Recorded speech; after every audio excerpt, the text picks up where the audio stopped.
Hello, fellow adventurers, and welcome back to another episode of Word Safari. In this episode, we're going to take a look at yet another Indo-European root that is sort of connected semantically with the last root that we looked at. You might recall that in our last safari, we looked at the Indo-European root gno, which means to know. We're going to take a look at another root that, as I said, has some connotations of knowledge as well, but it's a little bit more complicated than that.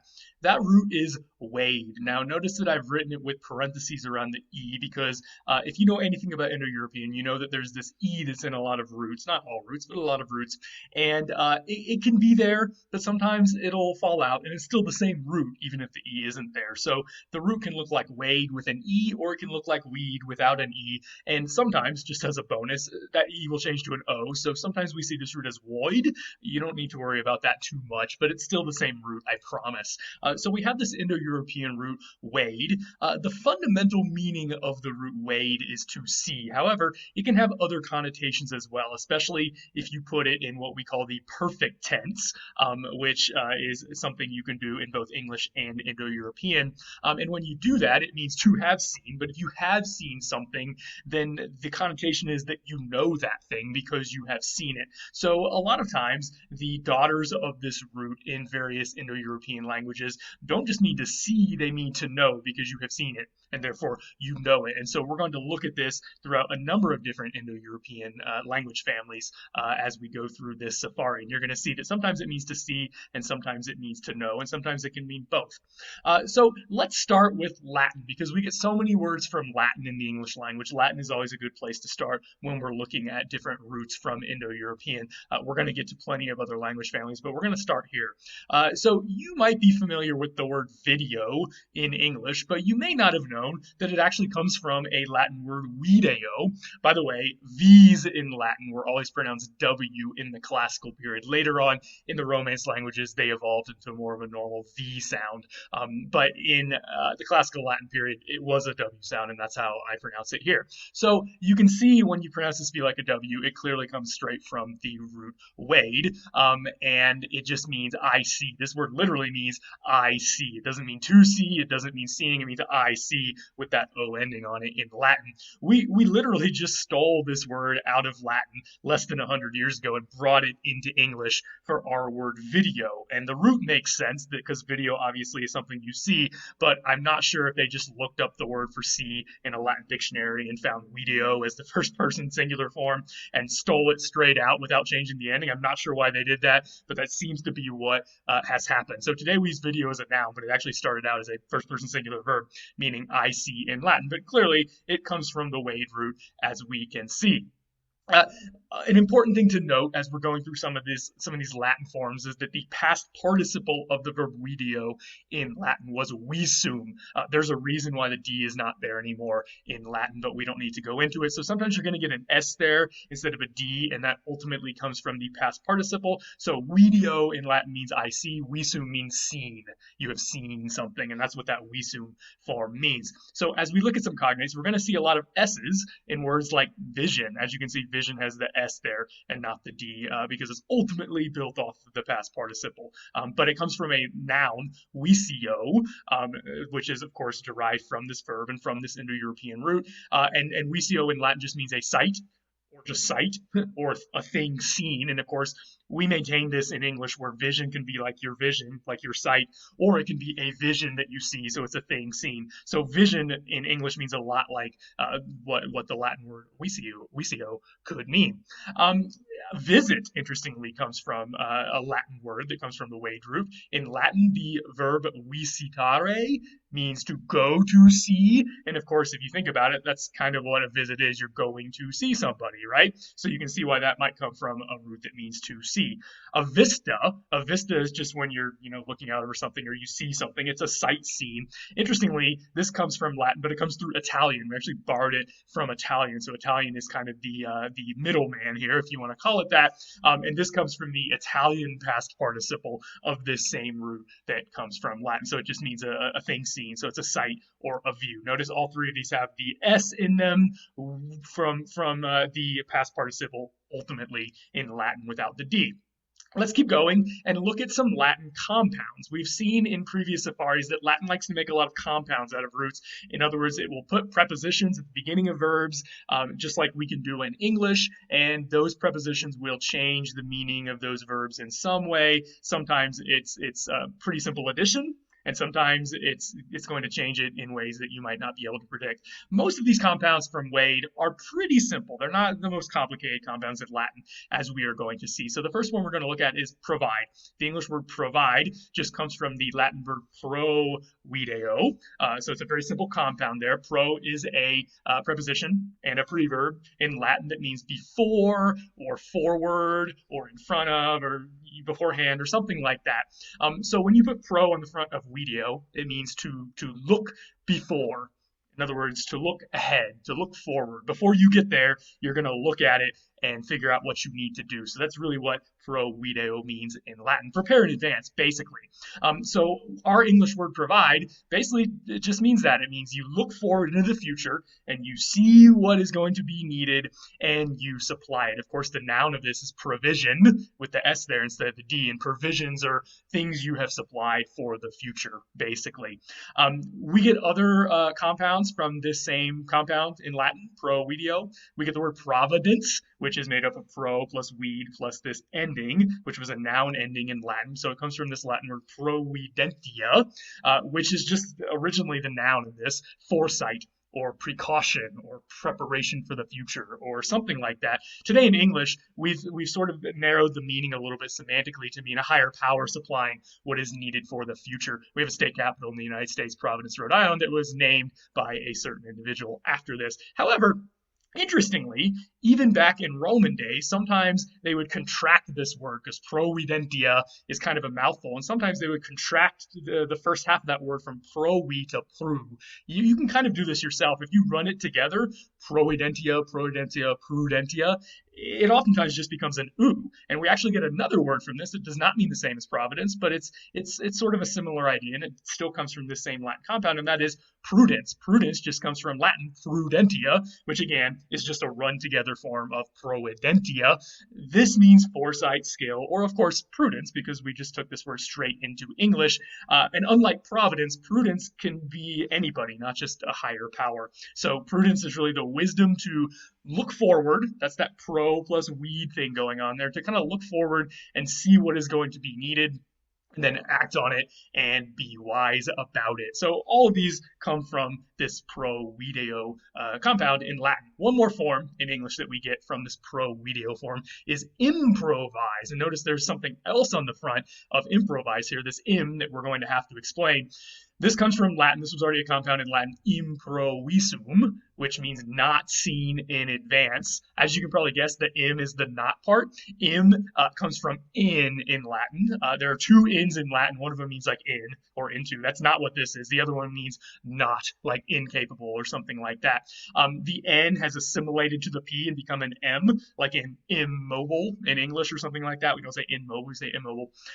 Same thing is going on here in Latin, and we get that ultimately from Latin. So the im means not, the pro means before or forward or something like that, and of course the visum means seen. So when you put all those together, it's something not seen beforehand. That's literally what something that is improvisum in Latin is. But of course we have turned this into a verb. If you improvise, what are you doing? You're doing something without seeing it beforehand. In other words, without planning it beforehand. And that's really what it means to improvise. Or if you do improv comedy or something, it's stuff that you haven't planned beforehand out in your head. You're just doing it on the spur of the moment.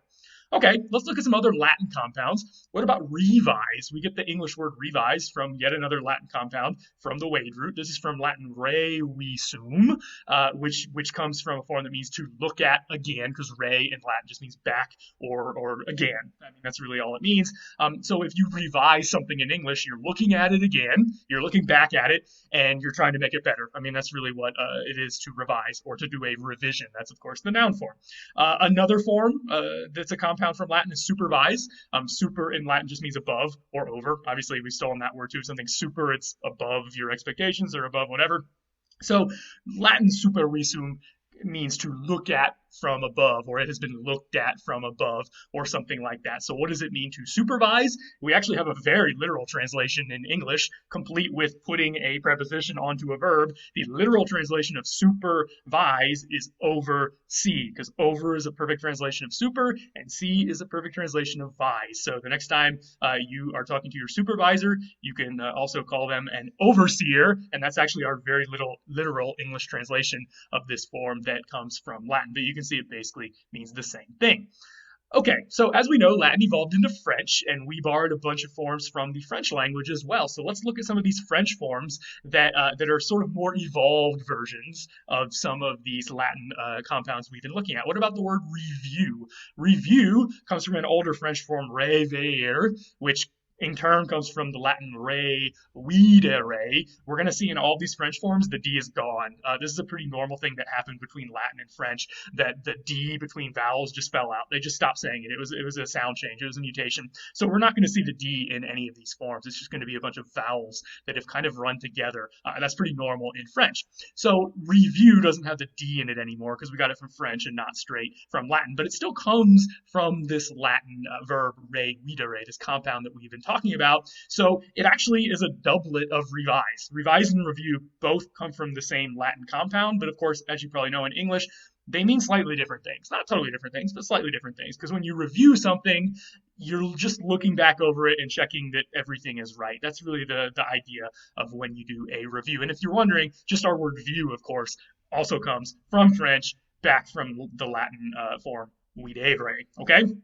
So what about survey? Survey also comes from French and ultimately from Latin, and it comes from this other compound that we were just looking at on the last slide, which is supervidere, and the Old French form was surveiller, and you can see that the French has really sort of eroded this word a little bit because super has just become sur. You can see how that would happen. It just kind of got slurred together, and the weed part became ver with the D not even there. So survey ultimately comes from the Latin supervidere that we have been talking about just on the last slide. So a supervisor surveys those who are under him or her, right? That's actually sort of what happens, even though we don't really necessarily think of it that way, because today our word survey has come to mean something a little bit different. A survey might be an overview. Notice that's interesting because over and view, we put those together. Supervisor is an overseer. A survey is an overview. So you can see that when you can sort of identify these forms coming from whether it's Latin or French or any other source, we use a lot of them to translate the other ones because it kind of makes sense. All right, let's keep going. What about some other French forms that come from the weid root in Latin ultimately? How about a word like clairvoyant? Of course, clairvoyant is broken up into three parts here. Here it is, clairvoyant. And this just comes from French clairvoyant, which means clear seeing, which in turn comes from Latin clar, which means clear or obvious or something like that. It can mean other things too. And then the weid root. The weid root is in there. Again, the D is gone, as we've been seeing with all of the French forms. And then we have this participle ending. So it's somebody who is doing something. It is a clear seeing person. That's the participle ending with that ing. So of course, today in English, a clairvoyant person is someone who is able to see clearly, and usually we mean able to see hidden things, in other words, like the future clearly. If you're clairvoyant, you're constantly making predictions that come true. Pretty nice skill to have. What about déjà vu? Of course, déjà vu, as you can probably tell, comes from French. We didn't change this at all, and not even the accents. We literally just took this whole phrase into English from French with the accents included. So the French form is déjà vu, as it would be pronounced today, which means already seen. You can probably guess that the vu part is the seen part, and the déjà part is the already part, which we're not as worried about because that's not the root we're looking at. Of course, vu has been very eroded from wisum. The D, the S, that whole thing is gone, and it's just one syllable now, basically. And notice that the first part has actually been very eroded too. The French word déjà comes from three Latin words that have been smushed together and eroded from de to deja. We don't need to go into that, but that's really what's going on there with that French word. So Deixam became déjà, and that basically means already. Yam meant already in Latin. And then the wisum became vu in modern French, and we just stole that. But that totally comes from the weid root, even though just looking at those two letters, VU, you'd probably never guess it comes from the weid root, but it's evolved a long way, and it has eroded most of the things that would let you know that it comes from the weid root. But luckily, if you know the history of languages, you can trace it back to the weid root in Indo-European 6,000 years ago. Of course, what is deja vu? It's a feeling you've seen or experienced something before. So that's the C root in there. And of course, it's the participle, you've seen it, right? Okay, what's one more word we get from French that ultimately comes from the weid root or the weid root in Latin? That's envy. And once again, you probably wouldn't recognize this as coming from the weid root if you don't trace it back. So envy comes from French envie, which is just a feeling of ill will at another's good luck. So it's pretty similar to what envy can mean in English. But if you trace that back to Latin, that actually comes from invidia, and there's the weid root right there in the middle. Again, as usual, the D is totally gone in French, and that has been run together. The whole last part of the word has been run together to one syllable. It has a prefix on it in Latin, this in prefix. This is not the in we saw several slides ago that means not. This is the in that means in or into. You might be wondering what's going on here with that. That's because in Latin, into, if you do it hostilely, can mean against. Like if you're running into a crowd, but you're doing it with a sword and you want to kill them because it's a battle, you're running against them. You're fighting against them. So in can have hostile meanings depending on the context in Latin. And that's what's going on here. If you are however you want to say it, weeding someone, you are looking at them, that's the weed part, but you're looking against them. You are looking at them with ill will or hostile intent because you don't like them because, again, of course, in this context, it's because they have something you want and you resent it. That's really what's going on with this form invidia. Of course, we actually get an adjective that we don't use much in English straight from this Latin compound, invidious. Have you ever heard of somebody being invidious? This is actually cognate with envy, but envy is from French, and invidious is just going straight back to Latin. You can tell because it still has the D in it and all of its syllables. So if you're being invidious, you're being envious, but you're also being hateful. You're having ill will or negative emotions towards somebody. Okay, so that's a lot of Latin stuff we've been looking at, and we've now traced several of the French compounds that come from Latin but have changed their look quite significantly. Let's switch gears and look at another family of Indo-European languages from which we get words from the weid root, and that is Greek. Let's talk about Greek because, of course, Greek civilization, Greek culture, and Greek language was very important in the ancient world, and we do get a lot of words and ideas from them as well. What about the word idol? We don't have idols as much as people in the ancient Mediterranean did in the sense of like literal statues like you can see here on your screen, but we talk about idols in a more figurative sense, like shows like American Idol and other idol shows, or just you have an idol who's a pop star, whoever, someone you look up to, right? You may never have thought of where this word comes from. So in Greek, there's a pretty normal rule that W's at the beginning of words drop out. They're just not there anymore. So normally in these Greek forms we're going to get from the weid root, the W is not going to be there. So idol, the id part in idol actually comes from the weid root, but the W is totally gone, unlike in Latin where it was still a W sound in Latin and ultimately it turned into a V in languages like French. It's just totally gone in Greek, so that's what we're going to be dealing with here. So idol comes from the Greek word eidolon. You can see it's got the A there, but the W is gone. Otherwise, it's still recognizably the weid root. So a eidolon, which prehistorically was a weid alone, is all it means etymologically is something you look at because it has the weid root and then this suffix, something you look at. In other words, an image or a statue. That's actually all idol means. Again, today we use this word in kind of some specialized ways, but an idol was originally just a statue or an image, and usually it was a statue or an image of a god. Practically speaking, that would be because most cultures in the ancient Mediterranean world didn't make a lot of statues except to gods. Sometimes there would be really famous leaders or emperors or kings who would have statues commissioned to them, but normally it would be gods that you would be looking at statues of. So we think of idols today being statues of gods, but this is really just a generic word for anything you look at, some kind of statue or image. Again, because ultimately idols were looked up to, there's that look again, and you might even worship them in the ancient world, as most people did, the semantics of this term evolved from the seeing idea to more of the looking up to idea or the worshiping idea. And that's where we get our modern use of the word idol as somebody you look up to or worship. But again, we still say look up to, so the looking is still there if you're sort of paying attention to it.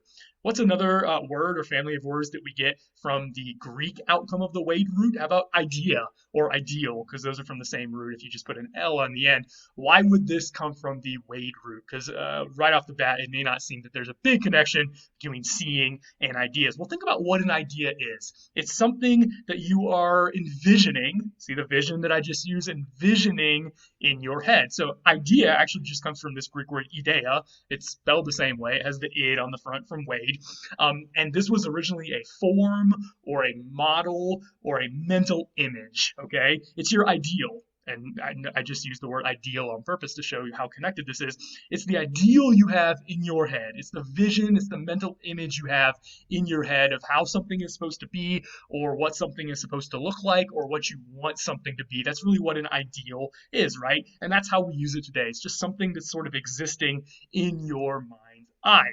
Okay, let's keep going. So that's idea and ideal. What about our suffix oid? This is something you will use all the time if you take like a science class or something like that, because there are a lot of technical scientific terms that have this oid at the end, but we use it in terms like spheroid. If something is spheroid, what exactly does that mean? You might know if you've taken one of these classes, but this oid comes from the weid root in Greek. It could be used as a suffix here, and it comes from oedes in Greek, this suffix that comes from the weid root. Again, the W is gone, and all this means is it's appearing like the first half of the word. Whatever the first half of the word is that you're attaching oid to, that's what's going on here. And that's how we use it. If something is spheroid, it looks like a sphere.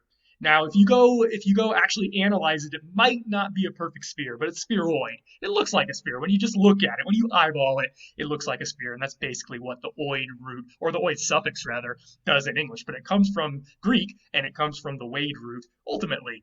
Here's another one that you might not have guessed, another word that we get from Greek that also comes from the weid root. How about history? History actually has something to do with seeing and with knowledge, but what? This one's going to take a little bit of explanation to make you see the connection.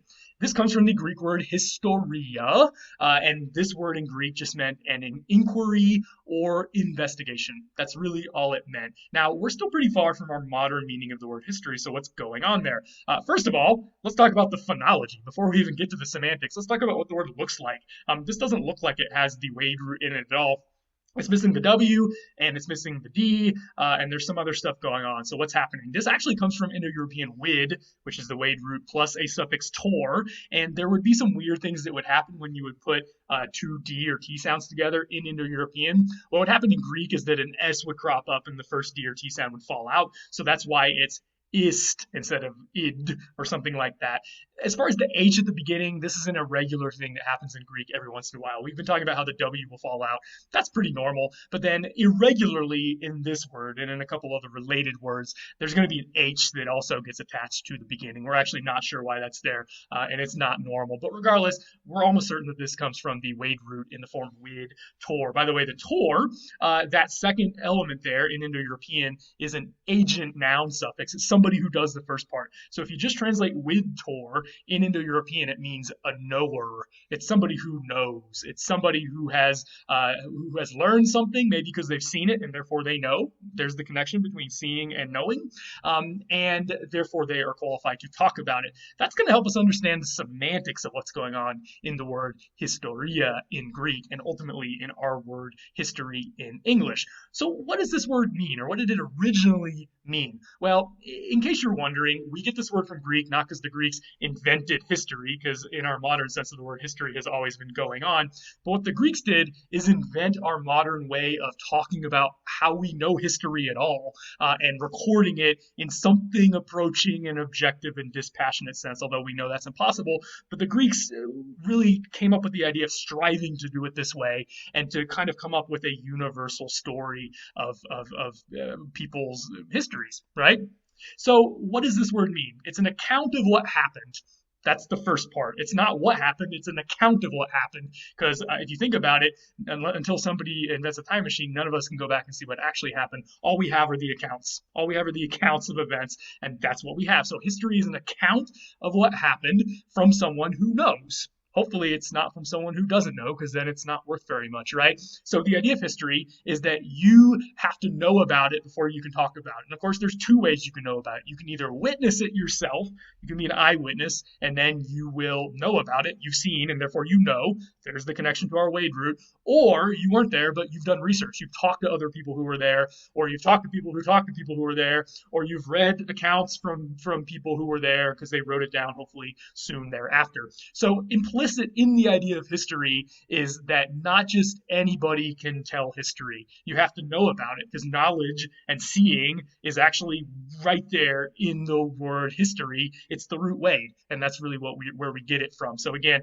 knowing the root of the word history can tell you a lot about our attitudes toward it and what history really is, and especially the Greeks who coined this term, what they thought about the word history. So there's some pretty fascinating history there when you look into it. Okay, let's move on to other cultures. We've talked about Latin and French. We've talked about Greek.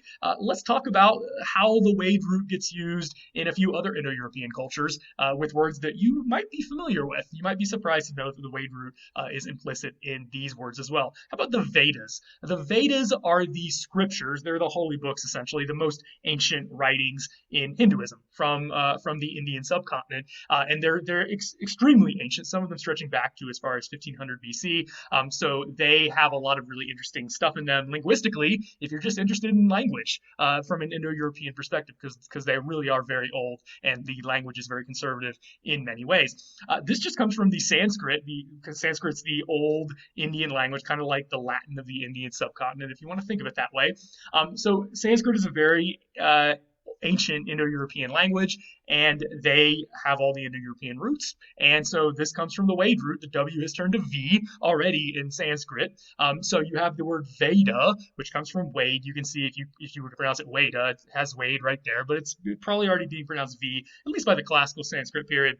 And Veda just means knowledge or understanding. I mean, it's a pretty generic word. That's all it means. But that generic word gets applied to these scriptures because, of course, they are books containing knowledge. And that's why they're called the knowledge. But of course, they're not just books containing knowledge; they're books containing sacred knowledge to Hinduism, to the Hindu culture, and that comes from the weid root, just like everything else we've been looking at. Another Indo-European culture that is from Europe, but did not leave as much of a lasting impact as Latin and Greek in English, but nonetheless has left quite a cultural impact, are the Celtic languages and the Celtic cultures from Europe. Of course, they had the weid root because they were an Indo-European language as well, kind of like the Vedas in the Indian subcontinent. In the Indo-Iranian languages, get their word for something important in their religion from the weid root because it has to do with seeing and knowledge. So also Celts got something important in their religion from the weid root because it has something to do with seeing and knowledge. So Druid actually has the weid root in it. Druid comes from the Gaulish word. Gaulish was the language spoken in Gaul, which is the old term for what's now France. These were Celtic peoples, and they're speaking a Celtic language. In Gaulish, the Druides, and you can see the weed in there when you say it like that, Druides. The Druides were people who were truly knowing, or they're knowing true things. By the way, the Dru there at the beginning is cognate with true, because if you do Grimm's law to it, D becomes T, and so true is actually a great translation of what's going on here. So Druides could be people who are either truly knowing or knowing true things, and that's essentially what a druid person would be. So this is not a special word. We think of druids today, and it sounds like a really magical word to us, but really all it means is priests with knowledge, people who know more than you do, and therefore they are able to serve as go-betweens with the gods. They're priests with sacred knowledge, and that's all they really are. Finally, let's loop back around to Germanic. We have looked at this weid root all over the place: Latin, Greek, Sanskrit, Celtic now.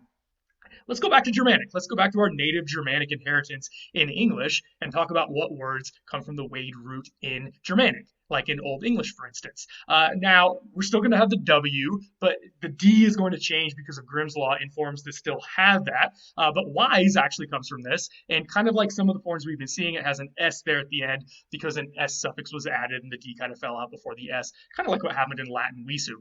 So our word wise actually just comes from the weid root. It was originally pronounced vis in Old English, which sounds more like the weid root. And originally, wise or wisdom was knowledge. Of course, if you just put the dumb on the end of it, it makes it a noun. So wise and wisdom are very closely related. So if you're wise, you are knowledgeable. If you have wisdom, then you have knowledge to make the right choice. So wise, wisdom, and knowledge are closely related etymologically speaking. Knowledge comes from the Gno root, and wisdom comes from the weid root. Very closely connected, right? What about wit? Interestingly, wit comes from the weid root, and you can still see the D there at the end that has turned into a T because of Grimm's Law. So very similar. Wit comes from the Old English word wheat, which originally meant mental capacity or intellect. It didn't necessarily have a very close connection with humor. So today, it can still mean intellectual competence, but really it means especially when it comes to humor, and that's what's going on. By the way, witness still has the idea of wit in it as knowledge. If you are a witness, then you know something, you have knowledge about something, right? What about wizard? Wizard also comes from this weid root. We talked about this many, many episodes ago. This comes from the Middle English wizard, which originally just meant wise man or sage, and today it has evolved to mean someone who knows how to do amazing or magical things. So there's that knowledge in there once again. One more word that we're going to look at that is from the Germanic family in the Indo-European languages that is going to come from an unexpected source is guide. Now, guide actually comes from Old French guider.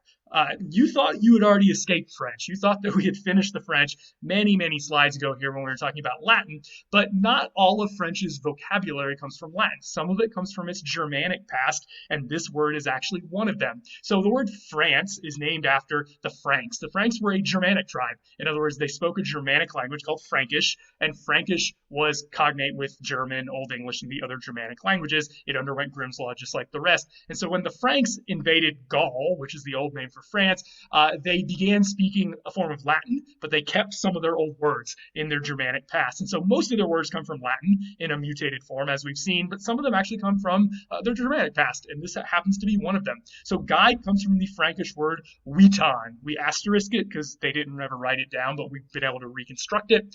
So it comes from witan. It shows Grimm's Law. The D became a T, and this originally just had something to do with knowledge. If you were witaning, you were using your knowledge to show the way, to lead somebody else. In case you're wondering what's going on with the spelling, something happened in Old French where W's at the beginning of words kind of sprouted a G, and it would have probably been pronounced guider after it sprouted the G, and then the W totally fell out, and we don't pronounce a W in guide anymore. It's just a G there, right? That also happened in French, in other words, the W falling out. But the W is still kind of there in the spelling because the U is sort of showing you the relic of the fact that the W used to be there. So there you go. You might not have expected that, but guide comes from French, from Proto-Germanic, from the weid root in Indo-European. So you can see there's just so many connections here when we look at all of the different forms of the weid root in all of the different languages all over the Eurasian continent, whether it's Celtic, Germanic, Latin, Greek, Sanskrit. And there's other ones, of course, as you can imagine, that I've left out, but I've really been focusing on words that you would know as an English speaker because we have borrowed them into English in some way, shape, or form. That's it for now. Can you think of any other words that come from the weid root? There are quite a few because I certainly had to leave some out to make this a manageable length. See you next time.